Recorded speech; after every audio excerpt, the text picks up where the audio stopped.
Très chers amis, shalom. Je voudrais vous parler du coronavirus. C'est à la mode. Vous avez peut-être entendu déjà beaucoup de discours de beaucoup de rabbinim. Mais vous verrez que ce que je vais vous dire ce soir est incontournable. Ça va peut-être vous paraître simple, mais ça ne vient pas de moi. Je vais tout de suite vous dire de qui et de quoi s'agit-il. Tout d'abord, une mise en garde très importante. Il y a toutes sortes de discours, il y a des rabbinim, des gens qui diffusent des informations complètement fausses et erronées au nom des Gdolim, notamment au nom de Rabbi Chaim Kanievski, Shalita, Sheakadosh Baruch Hu Yaharich Yamav Batov Ubaneimim. Faites très attention à tout ce que vous entendez. Je le dis, pas assez peut-être, ma voix n'a pas beaucoup d'écho, mais après, il ne faudra pas pleurer. Je ne citerai ni Rabbanim, ni leurs propos, mais faites très attention. Je voudrais d'abord, en ce 12 mars 2020, rappeler que le discours du président de la République française, M. Emmanuel Macron, est très intéressant sur plusieurs points. Tout d'abord, il dit, ce que je viens de dire, faites attention aux rumeurs, à tout ce qui est dit à droite et à gauche. N'écoutez pas n'importe qui. C'est dit au niveau de la politique, au niveau de la science, etc. Je suis ni un homme de politique ni de science, mais a fortiori concernant la Torah, soyez très vigilants. Tout le monde veut parler du Mashiach, alors que pas beaucoup n'ont étudié ces sujets extrêmement profonds et délicats.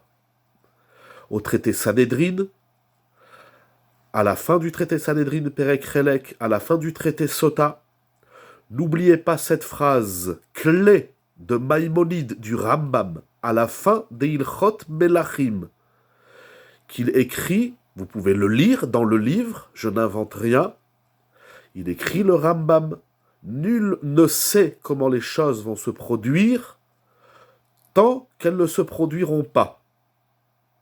De certains, dit le Rambam, de certains qui disent que Eliyahu Hanavi viendra annoncer la venue du Mashiach, mais même sur cela, le Rambam émet un doute, et il dit même ça, c'est pas avéré. En tout cas, ça a l'air que c'est l'opinion la plus répandue qu'Eliyahu Hanavi viendra annoncer la venue du Mashiach, et Eliyahu Hanavi n'est pas encore venu annoncer la venue du Mashiach.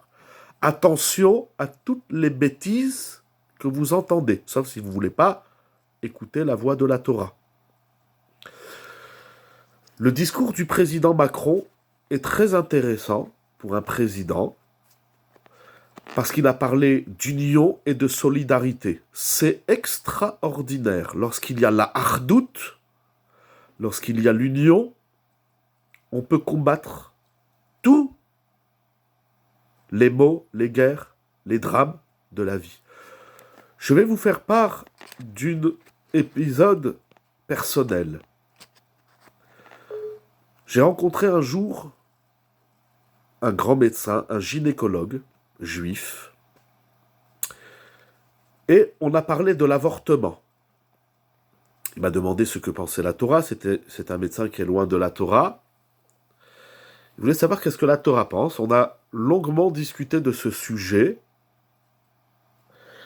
et il faudrait certainement y revenir, parce qu'il y a trop de dégâts dans ce domaine, trop de glissades. Mais à un moment donné, il m'a dit quelque chose d'extraordinaire. Il m'a dit, dans vos milieux religieux, pratiquants, vous avez des communautés. Donc les gens qu'Akadosh Baruch Hu nous préserve, Hashem Yatzilenu, des couples, des familles qui ont des enfants malades, sont soutenus par la communauté. soutien moral, soutien physique, soutien financier, soutien religieux, bien sûr, soutien de Torah. Il me dit, comprenez qu'un couple non juif qui apprennent par les échographies que l'enfant que madame porte est malade, il ne voit d'autre alternative que l'avortement. Il m'a dit, vous êtes fort et vous n'êtes pas systématiquement pour l'avortement parce que vous êtes unis et parce que vous êtes solidaires dans vos communautés. Je rebondis sur le discours du président de la République, M. Emmanuel Macron. Je trouve ça extraordinaire qu'il y a ici une leçon qui va au-delà de la morale, mais de la conscience humaine, qui s'appelle la solidarité et l'union. Cependant, en tant que Ben Torah, si je peux me permettre, en tant qu'homme qui étudie la Torah et qui étudie les livres de Torah, je voudrais partager avec vous un témoignage d'une extrême sensibilité, d'une très grande profondeur, et je dirais même d'une très grande émotion. Ça ne peut venir que d'un maître de Torah. Un homme d'État ne peut pas tenir ce genre de discours, encore plus s'il n'est pas dans la Torah. Encore une fois, j'ai beaucoup apprécié le discours du président Macron, mais en tant que juif, son discours n'est pas suffisant. Le témoignage que je vais partager avec vous ce soir se trouve dans le livre Lapid Esh, qui raconte l'histoire d'un des hommes les plus impressionnants qui a connu la Shoah, dans les camps de travail, dans les camps de la mort, et qui par voie miraculeuse divine va s'en sortir. Le rabbi de Tzanz-Klosenbourg, du nom de Yekutiel Yehuda Alberstam. Son histoire est racontée sur 2 volumes extraordinaires. Il y a dans le premier volume, à la page 281, Resh Pe Aleph, du chapitre 17, si je ne me trompe pas, du chapitre 20, le premier discours que le rabbi de Tzanz-Klosenbourg a prononcé le premier Kippour après la libération des camps de concentration et des camps de l'horreur. Belel itkadesh yom ha-Kippourim. Lorsque Kippour est arrivé, le rabbi de Klosenbourg, le Rav Alberstam, a pris la parole après la prière de Kol Nidre récitée le soir de Kippour dans toutes les communautés du clan Israël. Il a ouvert le livre de prière de Kippour à la page du Vidouille, dans lequel nous disons Hachamnu, Bagadnu, Gazalnu, cette prière que nous récitons tous les matins après la prière de Shacharit et après la prière de Mincha. Et mot à mot, le Rav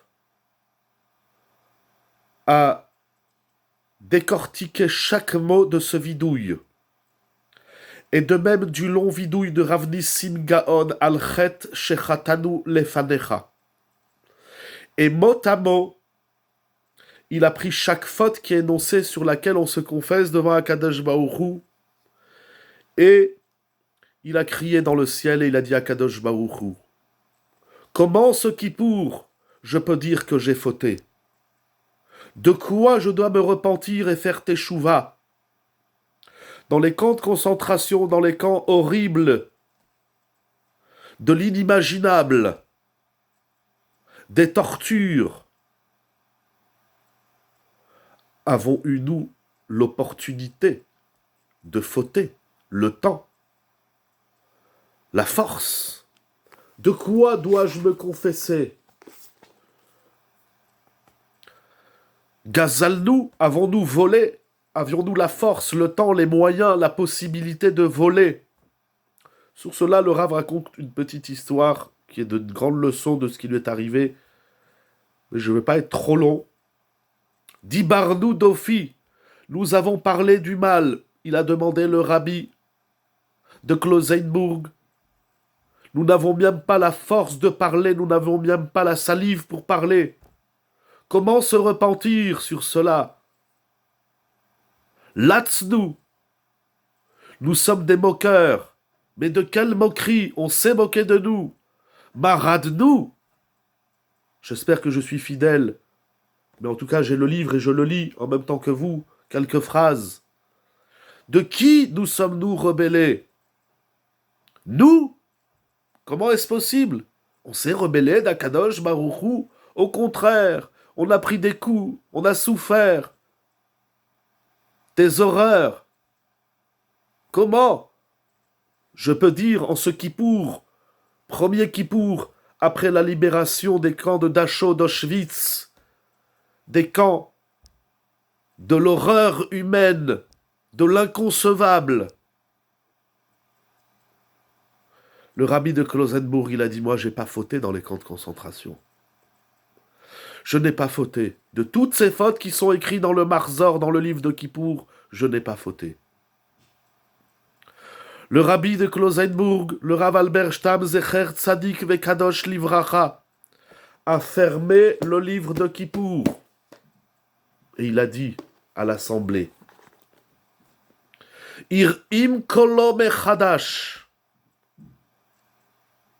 Au bout de quelques secondes, Kavur Shnia, il a dit, Moraï Verabotaï, sachez que nous avons fauté, nous avons failli. Mais nous avons fauté et commis des fautes qui ne sont pas inscrites dans le livre. Je vais vous le lire. Chatanu be'emuna ubitachon. Nous avons fauté quant à la foi et à la confiance en Akadosh Baruch Hu.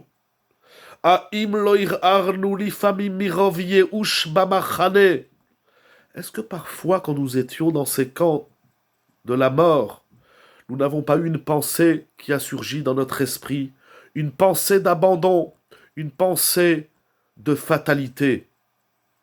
Le soir, lorsque nous allions dormir, Balelot aladar Gashim, lorsque nous avons lu Kriyat Shema, l'amita, le Kriyat Shema du soir avant de dormir, n'avions-nous pas eu un court instant, une pensée de se dire, fasse Dieu que ça soit ma dernière nuit, afin que mes souffrances s'arrêtent. Alvaï shezot yeh birkat hamapila acharona sheli, sheyavo ketz le savlotai.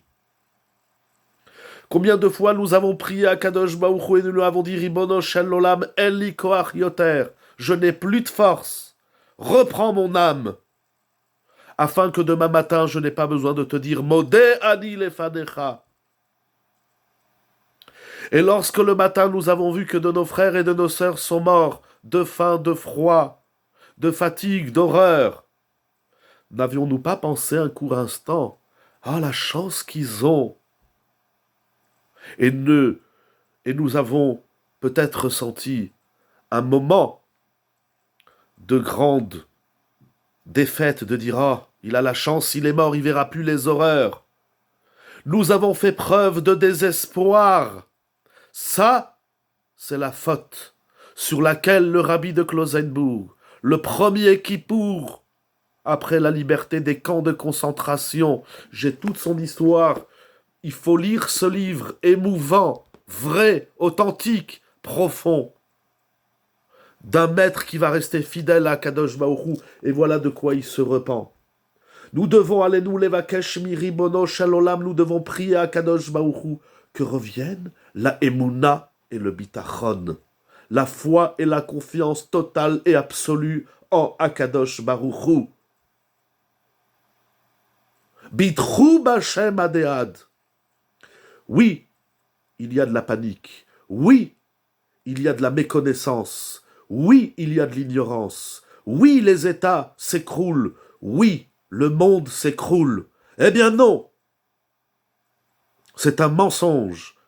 On n'a pas le droit, en tant que Ben Israël, en tant que juifs croyants, qui mangeons cachère, pas seulement quand c'est facile, qui pratiquons le Shabbat, qui récitons les bénédictions, qui respectons nos parents et qui pratiquons les 613 commandements de la Torah, dont le premier commandement est Anochi Adonai Elohecha, je suis l'Éternel ton Dieu. Celui qui pense que c'est la fin du monde et que le monde va s'écrouler, il doit réviser sa foi. Celui qui pense qu'on ne pourra pas s'en sortir et qu'on va tous mourir, il faut qu'il révise sa émouna. Il y a d'ailleurs pour cela une prière extraordinaire, qui est une prière des jours redoutables des Yamim Noraim, qu'on dit à Rosh Hashanah, dans le Moussaf de Rosh Hashanah, que cette prière, Rav Wolbe explique dans Aléchour, cette prière provient de la Tfila de Moussaf de Rosh Hashanah, et qu'on dit tous les jours à la fin de nos prières, qui s'appelle Alenu le Shabeach la Adon Akol. La tête Gedula le Yotzer Bereshit Shelo Asanu Kemishpechot Adama. Pardon, je vais chercher un sidour pour retraduire avec vous ce texte extraordinaire. Parce que dans ce livre, nous exprimons notre foi, notre espoir, notre force. Parce que ce qui s'écroule, ce sont les El Loyoshia, les dieux, qui ne peuvent apporter aucun secours. Mais nous nous prosternons devant le roi, roi des rois, Akadosh Baruch Hu, qui a étendu le ciel et qui a créé la terre. Akadosh Baruch Hu siège dans les cieux. La puissance de sa shrina se trouve Begovhe Meromim. Il est notre Dieu et rien d'autre. Ni l'argent, ni l'économie, rien. Nous n'avons qu'un seul Dieu, c'est Akadosh Baruch Hu. Emet Malkenu. Mais ça, il faut comprendre la vérité, qu'Akadosh Baruch Hu, il est notre roi. Ve'efes Zulato, et il n'y a rien d'autre que lui. Ve'en od acher. C'est pour cela, nous continuons. Et il y a des gens, des ignorants, qui sautent le deuxième passage, et c'est dramatique. Alken, c'est pour cela. Nekavelach Adonai Elohenu. Nous avons en toi, notre Dieu Hachem, une confiance totale et absolue. De voir l'irot mehera, très vite. Betiferet Uzach. La splendeur de ta puissance. Akadosh Baruch Hu, en ce moment dans le monde, il se dévoile. Parce qu'il met en place l'Etaken Olam. Akadosh Baruch Hu, il n'est pas en train d'abîmer le monde, au contraire. Il est en train d'être Metaken, il est en train d'arranger le monde, Bemalchut Shaddai, par son règne de Shakai. Et que tous les hommes de la terre, Bene Bassar, appellent en ton nom. Que tous reconnaissent, tous les habitants de la planète, qu'il convient de se courber devant toi. Que tous, les Fanecha Adonai Eloheinu yichreu veipolu. Velichvot shimcha, là il y a l'honneur divin qui est en jeu, Rabotai. Qu'Akadosh Baruch Hu règne vetimloch alehem me'ara leolam vaed. Pas seulement dans le moment de la crise où on reconnaît Dieu et puis après hop, on oublie. Non, qu'on prenne sur nous fermement de ne croire qu'en Akadosh Baruch Hu, de faire Shabbat, qui a Malchut Shel Chai. Le Baruch Ata Hashem Elokeinu Melech HaOlam, que nous disons 100 fois par jour, qui nous sauve des épidémies, comme c'est écrit dans la Gemara, instituée par David Amelech.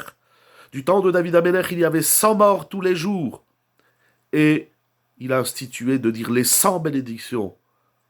100 fois par jour, il faut dire Baruch Ata Hashem Elokeinu Melech HaOlam, qui a Malchut. Ce n'est ni les États-Unis, ni l'Europe, ni l'Asie, ni l'Afrique, ni le Moyen-Orient, ni le Proche-Orient qui dominent la planète. Aucun président du monde ne domine la planète. D'aucun. Ni les Chinois, ni personne. La Malchut appartient à Kadosh Baruch Hu. Ou l'Olmeat Timlor. Et pour l'éternité, Akadosh Baruch Hu règne. Bechavod. Dans toute son honneur. Ce qui se passe en ce moment dans le monde, ça fait peur, ça fait flipper. On ne sait pas si demain on sera là. On ne sait pas si on est atteint ou si on n'est pas atteint. Tout le monde met l'espoir dans la science. En tant que Ben Israël, notre seul et unique espoir, c'est Akadosh Baruch Hu. Chacun doit se renforcer dans la solidarité, dans l'union, dans la tzedaka. La paracha de Kitissa que nous allons lire cette semaine, elle est extraordinaire. Avec un demi-shekel, on peut retrouver le pardon. Et le passou qui dit clairement Velo yiye bahem negef. Oui, il a dit le roi Salomon, Shlomo Hameler. Tzedaka tatzil bimavet. La tzedaka protège de la mort. Oui, c'est le moment de corriger toutes ces mauvaises bidotes, la colère, l'orgueil, l'avarice, etc., l'égoïsme, l'égocentrisme, etc., etc., etc. Chacun, comme disait Rav Steinman à la Shalom, chacun sait ce qu'il doit corriger, mais il doit le corriger une fois pour toutes. Prenons sur nous de participer aux tfilotes, surtout ne manquez aucune tfila béminiane. Que chacun révise ses mezuzot, porte les téphilines, porte le tzitzit. Combien de gens ne portent pas le tzitzit? Face à Kadosh Baruch Hu, que nous puissions trouver or mitor achosher, qu'Akadosh Baruch Hu nous montre la lumière à l'intérieur de l'obscurité, que nous sachions tirer des leçons, mais que nous sachions, que nous ayons le mérite de comprendre que là il se joue quelque chose de magnifique. On vit une période, une société, mais extraordinaire. Akadosh Baruch Hu gère le monde, nous le savons depuis des millénaires, mais là, nous le vivons concrètement.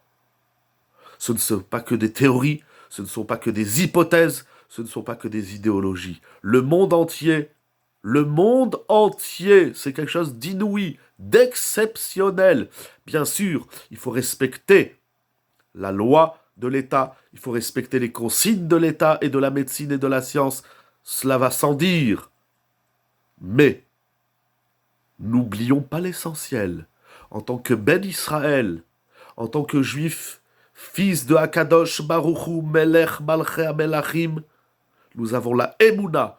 Étudions des livres sur la foi, renforçons notre foi, mais pas seulement dans le cœur, pas seulement dans les mots, pas seulement dans les idées, mais dans la pratique. Montrons à Kadosh Baruch Hu que nous voulons qu'il se dévoile, et qu'il se dévoile avec amour. Face à Kadosh Baruch Hu, que l'épidémie arrête tout de suite et maintenant. Face à Kadosh Baruch Hu, que le monde entier, juif et non-juif, comme a dit le président de la République, cette épidémie ne regarde pas le passeport des gens, quel qu'il soit, de quelque nationalité, de quelque couleur, de quelque religion, face que Akadosh Baruch Hu montre une fois pour toutes, de la façon la plus claire, qu'il est là, parce qu'il est là, parce que nous devons le voir. Nous sortons de Purim, le nom d'Akadosh Baruch Hu n'est pas mentionné dans la Megillat Esther, mais on l'a vu, parce qu'Akadosh Baruch Hu, on le voit, même lorsqu'il se cache. Face à Akadosh Baruch Hu, que nous ayons la force, le courage, l'énergie, l'élan, l'enthousiasme, la simcha, de le découvrir, de le voir, de voir que ce qui se passe, c'est extraordinaire. Ne passons pas à côté de quelque chose de splendide et de magnifique. N'abîmons pas les événements qu'Akadosh Baruch Hu envoie dans l'univers, dans le monde, dans la planète Terre. Akadosh Baruch Hu, il est là. On n'a pas besoin d'aller le chercher ni sur Mars, ni sur la Lune. Akadosh Baruch Hu, il est là au quotidien. Dans ta parnassa, dans ton couple, dans l'éducation de tes enfants, dans ta santé, dans ton corps. Aujourd'hui, c'est plus que jamais d'une clarté plus claire que le soleil. La vérité, c'est Akadosh Baruch Hu. Shabbat, Shalom ou Mevorach.